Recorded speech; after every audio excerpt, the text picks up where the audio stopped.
On this day in history, January 24th, 41 AD, Claudius is proclaimed Roman Emperor by the Praetorian Guard after they assassinate the previous emperor, his nephew, Caligula. Included in the following is an excerpt from the 1944 edition of the Encyclopedia Britannica, going over the history of the emperor. Claudius. Tiberius Claudius Drusus Nero Germanicus, Roman Emperor from 41 AD to 54, son of Drusus and Antonina, nephew of the Emperor Tiberius, and grandson of Livia, the wife of Augustus, was born at Lugdunum, Lyon, on August 4th, 10 BC. He was kept in the background by Augustus Tiberius, owing to his physical infirmities and apparent weakness of intellect, and lived in retirement. It was probably at this time that he became dependent on the company of freedmen. Under Caligula, he became more prominent, holding the consulship, 37 AD, and other public posts. Though he was the emperor's butt, many people at Rome must have realized that he might succeed.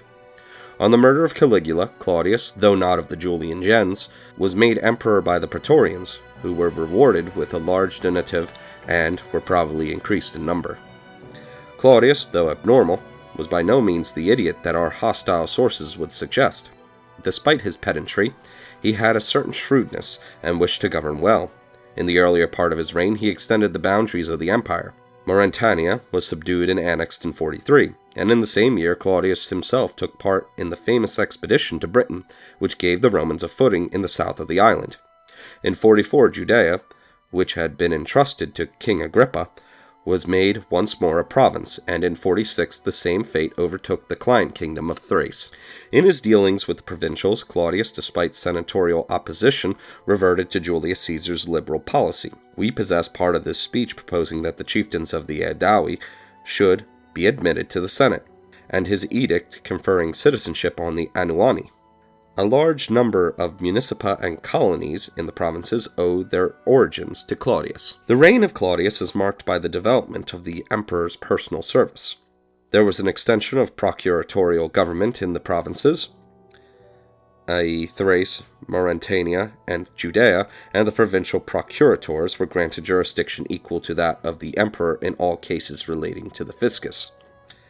A definite scale of salaries was also instituted, but even more notable was the increased power of the emperor's freedmen, who, while they remained his personal servants, became, in practice, powerful ministers and received great rewards and honor. The rule of the freedmen, who, though efficient, were arrogant and corrupt, was resented by the nobility, but the practice was continued under later emperors, though not to the same extent. Another grievance was the increased importance of the emperor's private court.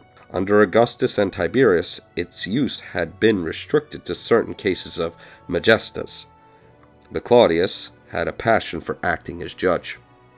Vast numbers of cases were heard in camera, and the emperor's methods seem often to have been capricious. His public works include a new harbor at Ostia, the draining of the Fucine Lake, and the construction of two aqueducts, Aqua Claudia and Anio Novus. His reveal of the censorship and extension of the poemarium may be quoted rather as examples of his antiquarianism than as practically important. In 47 he celebrated the Ludi Seculares.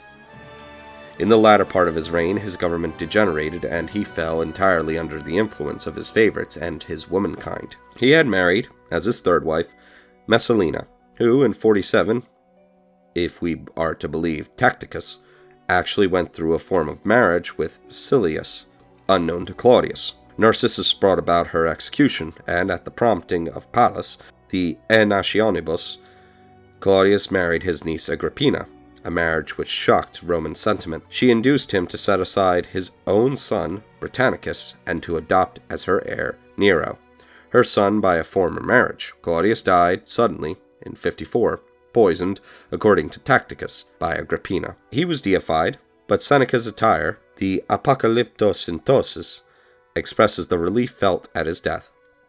Claudius wrote several historical works, magis inepte quam ineleganter, including his own autobiography, but all, unfortunately, are lost.